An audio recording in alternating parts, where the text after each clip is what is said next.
our energetic Toastmaster Even who wants to inspire our members, especially in District 79. We mentioned Toastmaster Julie and her progress in pathways. She finished, I think she finished 5 paths till now, or 6. And she's working on the newest released 5, and the new released one, humor engagement path, is so inspiring, and we are eagerly waiting to know from our PhD holder, a distinguished Toastmaster, a photographer, even a stand-up comedian, storyteller. Let's all listen to the second or the first speech of Project 2 and the new released humor, and listen to our speaker, Toastmaster Julie. before I begin, and before you begin to take the time, I would like as many as you unmute yourself so I can hear you. Even if it is not a funny tale, but I still would like to hear your response. And now I begin. Yep. Now I begin. It was called mistaken identity. But was it a mistake? I was on stage at Canal Cafe Theatre, and it was already a whole year that I went again and again every month, but most of the time, every other month, I told the tale to 60 people outside Toastmaster because, of course, we learned not for telling in a club. It was in the middle of the recession. So I decided that everyone needs, or some on the audience, a courage to find the job that one day have not yet. And so I spoke about the time in my life when I lost my place. I had to go from America to France. I have to make a new life, and I found a new job, completely different profession than I had before. And that night, that story changed my life. I am here to tell you how and why. And if possible, after I finish my 7 minutes, I can even show you a little bit of video which my daughter-in-law took that time. What happened? I went to help many Toastmaster clubs in London, and the month before, I went to City Criers, Citibank, and the banker, dressed like a banker should be, came to have his speech in a humorous contest. He came dressed very smart, but at our surprise, just as he began, he loosed his pants. And we didn't yet finish to look there, and he didn't have any more cravat and didn't have any more coat, and even his shirt was gone. And instead, he has a skin-colored jogging suit. So I thought myself, I am talking about changing profession. Why shouldn't I lose also something? I could not lose everything like he did, of course, and not at my age, but I had a T-shirt of Apple computer and a T-shirt of chemistry, and at 2.5 minutes, which was in my opinion very late, I took out one to show that now I am no more chemist and I begin to work with computers. And the audience, a wonderful 60 member audience, begin to laugh. And from then on, they laughed at everything. Even when I told them that I was paid for a job I didn't know at all anything about a lot, they begin to laugh. And as they begin to laugh, I become more and more childish. More and more, yes, and so on, and playing. And as I played, they laughed more and more. And it was so wonderful. It felt so good that the end of that storytelling event, I told myself, I have to learn how to make them laugh when I want. And I went to my first comedy workshop. I got a card that night from someone who sit near me, another fellow storyteller who was also stand-up comedian. I did not hear until then what a stand-up comedy means. I have never been to any club.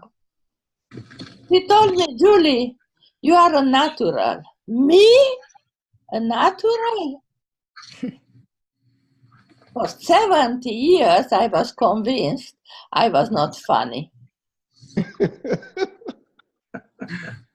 And I didn't understand, but what I understood, I have to go to learn.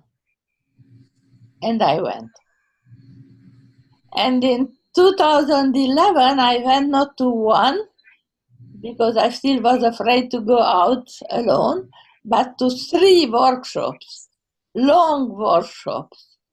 And then I was pushed out and went alone.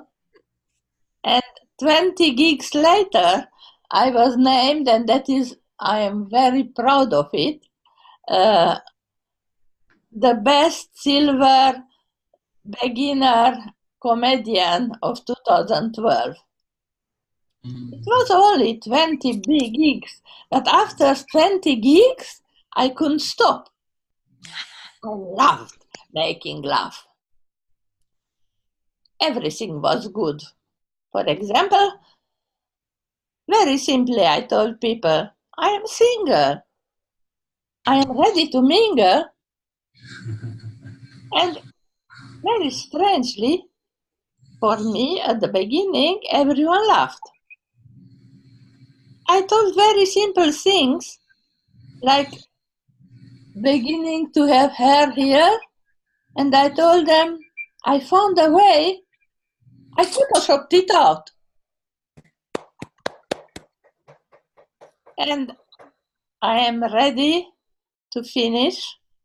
And even if I am not ready, Asil tells me I should. You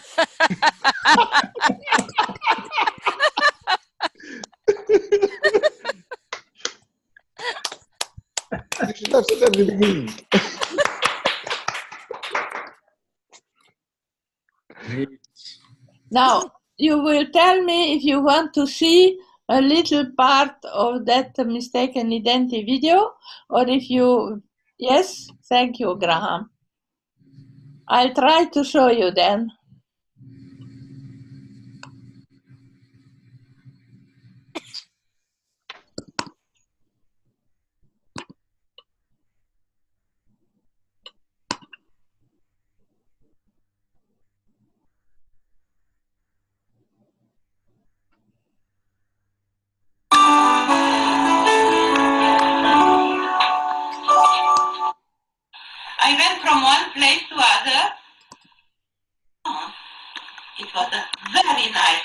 he told me, Can you hear?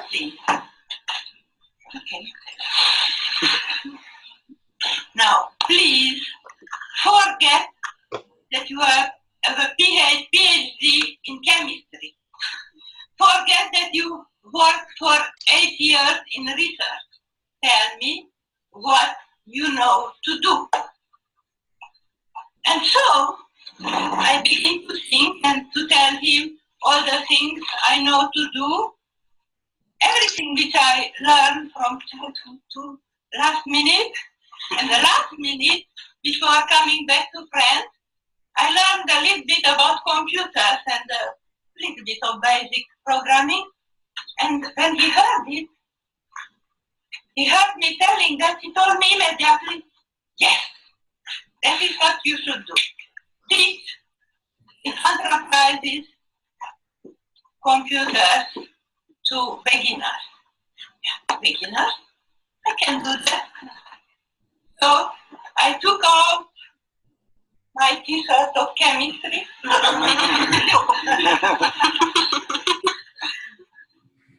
I begin my new career step 1. Teaching, they paid me a lot. Every hour.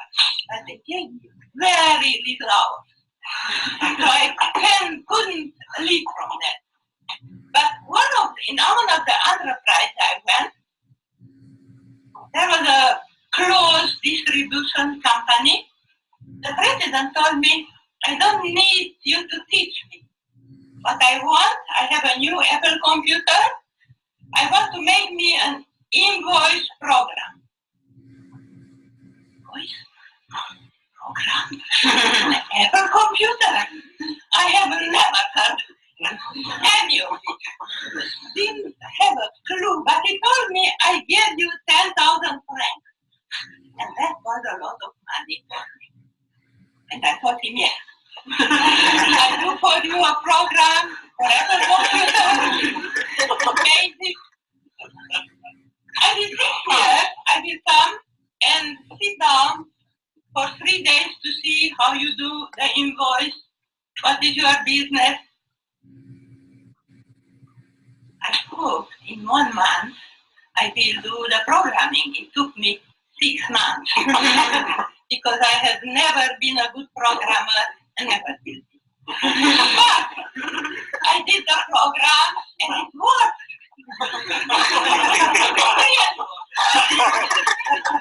I was so surprised. And 2 years later, when he told me, you are still doing your program, I couldn't believe. Now, the same man made an effort, and he wasn't need to teach for much, but he made the vice president of the club. With that 10 members, one president and 3 vice presidents. I went to Washington, where my daughter remained like student. She was allowed to stay, not like me. This product, and asked for it, and distributed in France. But me? So I went home to my daughter. That was a trapdoor. She lived in a cave. We didn't have much money, but inside it was very nice. So I opened the trap. She gave me the key. And sit on the couch near the telephone. Therefore, the telephone from Washington to Denver cost a lot of money. Could we afford it? Took a long time to decide. And finally I called. Hello. Legend president, please. Speaking. I am from France, but okay. But now in Washington. Great. And the showed me your card. It's wonderful. And we don't have that in France. So, I would like to have that to sell it in France, to show it to people. Cool. And then he asked me, but what are you? Love or distributor? Please. What is the difference? I asked. Oh, because I speak so badly English and 30 years ago it was even worse. Toastmaster Julie, can we stop here? And he told me, Toastmaster Julie. at a shop, and the distributor sells to the dealer. I didn't have a shop. Can we stop here, Toastmaster Julie, because of the time? Thank you, Toastmaster Julie. So here was a taste of mistaken identity, which changed my life and pushed me through comedy.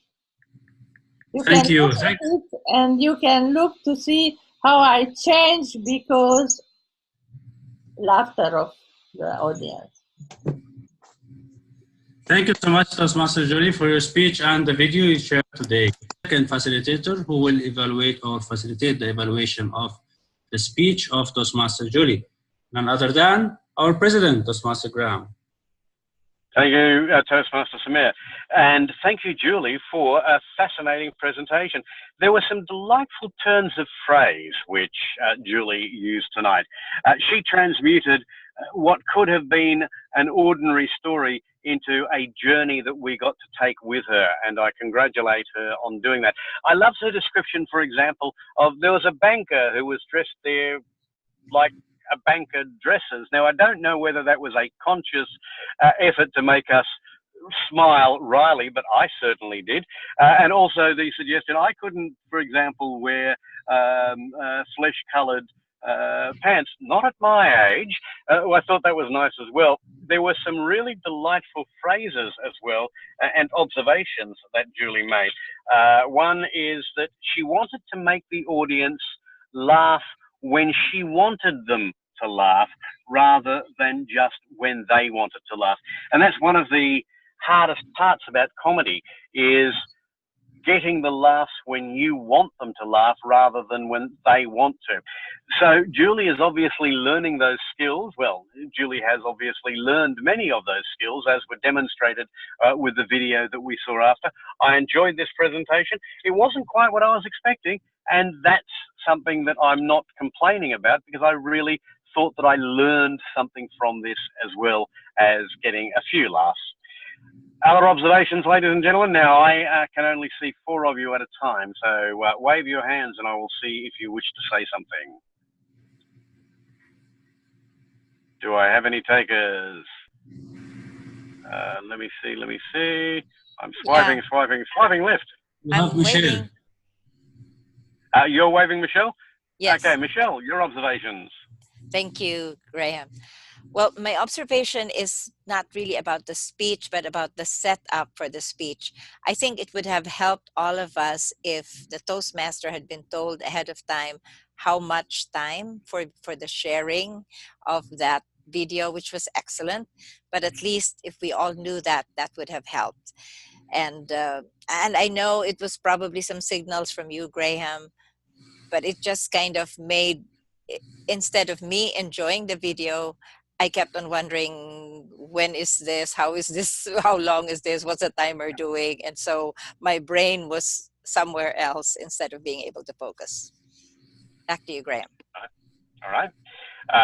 Other observations? Anybody? So other than that logistical issue. Brian. Yes, Brian. Yes, Brian? You're still muted, Brian. I'm unmuted now. I think I was a bit disappointed there with Julie, because I mean, she usually comes in there swinging, and she should have given that a little bit more thought and got us to start laughing right at the very beginning, because that's the way to do a humorous story. If you get the laughter started, then it will go on. It might be chuckles once in a while, but then every once in a while somebody will break out. That's my only observation there. All right. Thank you, Brian. Well, I have the green light, so we're nearly up. Julie, I thought it was, as I said, an excellent presentation. I was expecting a humorous speech rather than a speech about humour, and obviously so was Brian, hence his comment there about getting us laughing to start. I understand that what you were doing was, in fact, delivering a treatise on how to, rather than an actual humorous speech. I thank you for that. I look forward to seeing your next version of this speech and perhaps putting in play some of the suggestions that have been made. But as always, I enjoy your presentations. Mr. Toastmaster, I yield control. Thank you so much, Toastmaster Graham.